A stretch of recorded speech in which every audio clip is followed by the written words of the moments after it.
It's freaking people out because it's almost like the AI gives us its first messages.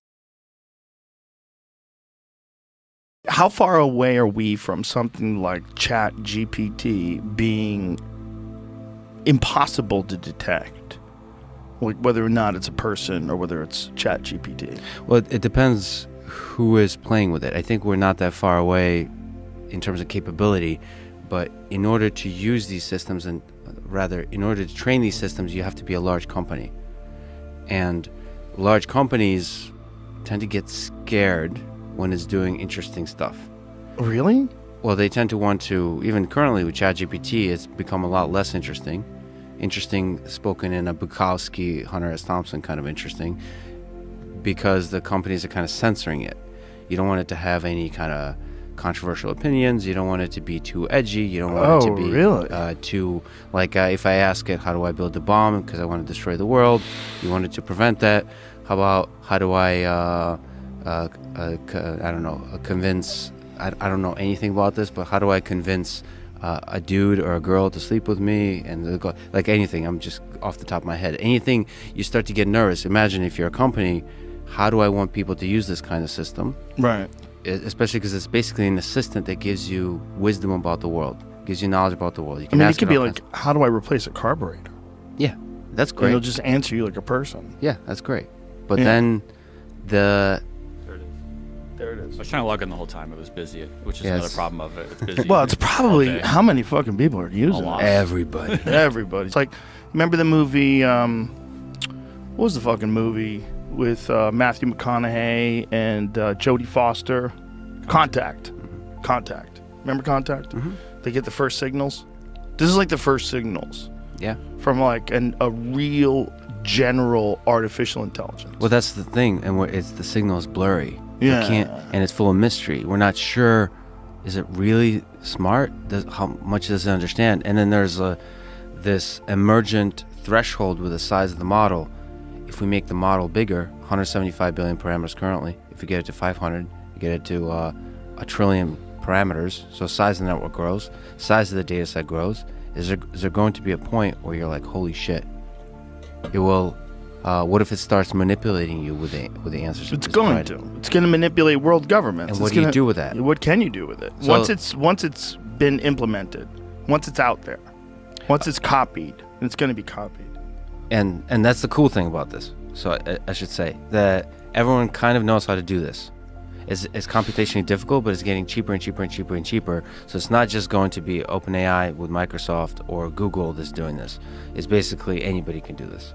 And so that the distributed nature of our exploration of artificial intelligence, I think if you believe that most people are good, that we will not allow sort of a centralization of power, which is the big concern here.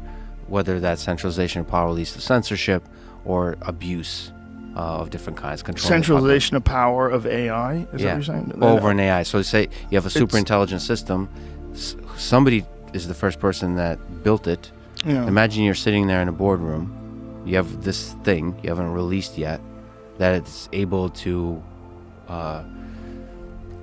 basically is a super intelligence, able to answer any question, able to give you a plan of how to make a lot of money, able to give you a plan how to manipulate other governments into any kind of geopolitical resolution that benefits you. All of that, it's able to give you all of that, and you can deploy it, and you can deploy it in a shady way where it sneaks into like TikTok or something like that. It sneaks into everybody's smartphone, pretending to be doing good, but it's actually, whether deliberately or not, is controlling the population. So that's a really, that capability is there. The great thing is the people at the head of OpenAI currently, Sam Altman and others, really care about this problem. They were there in the beginning. They were the ones like Elon screaming about AI ethics, AI alignment. They're really concerned about super intelligent AI taking over. So glad they're concerned while they're building it. And what they did with GPT 3.5 is they started adding more and different kinds of data sets there. One of them, probably the smartest neural network currently, is Codex, which is fine-tuned for programming. Like it was trained on code, on programming code. And when you train on programming code, which Chatgpt is also, you're teaching it something like reasoning, because it's no longer information and knowledge from the internet. It's also reasoning. You can like logic. Even though you're looking at code, programming code is, you're looking at me like, what the fuck is he talking about? No, that's not what I'm looking at. I'm looking at you like, oh my God. But reasoning is in order to be able to stitch together sentences that make sense, you not only need to know the facts that underlie those sentences, you also have to be able to reason. Yeah. And we take it for granted as human beings that we can do some common sense reasoning. Like this war started at this date and ended at this date, therefore it means that like the start and the end has a meaning. There's a temporal consistency. There's a cause and effect. All of those things are inside programming code. By the way, a lot of stuff I'm saying we still don't understand. We're like intuiting why this works so well. Really? But these are the intuitions. Yeah, there's a lot of stuff that's not clear. So so GPT 3.5, which Chatgpt is likely based on. There's no paper yet, so we don't know exactly the details.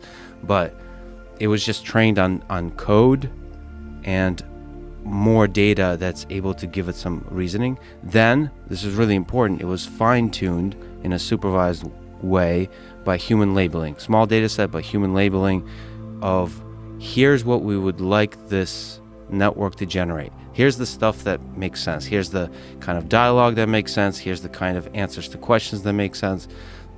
It's basically pointing this giant Titanic of a neural network into the right direction that aligns with the way human beings think and talk. So it's not just using the giant wisdom of Wikipedia and I can talk about what data sets it's trained on, but just basically the internet. It was pointed in the wrong direction. So this supervised labeling allows it to point in the right direction to when it says shit, you're like, holy shit, that's pretty smart. So that's the alignment. And then they did something really interesting is using reinforcement learning based on labeling data from humans. That's quite a large data set. The task is the following. You have this smart GPT 3.5 thing, generate a bunch of text, and humans label which one seems the best. So ranking. Like you ask it a question, for example, you could do generate a joke in the style of Joe Rogan, right? And you have a label, it has 5 options, and you have a label. Does it mention dick and pussy? No, I don't know which, I don't know how exactly, but so you get it to rank. The human labeler is just sitting there. There's a very large number of them. They're working full time. They're labeling the ranking of the outputs of this model, and that kind of ranking, used together with a technique called reinforcement learning, is able to get this thing to generate very impressive to humans output.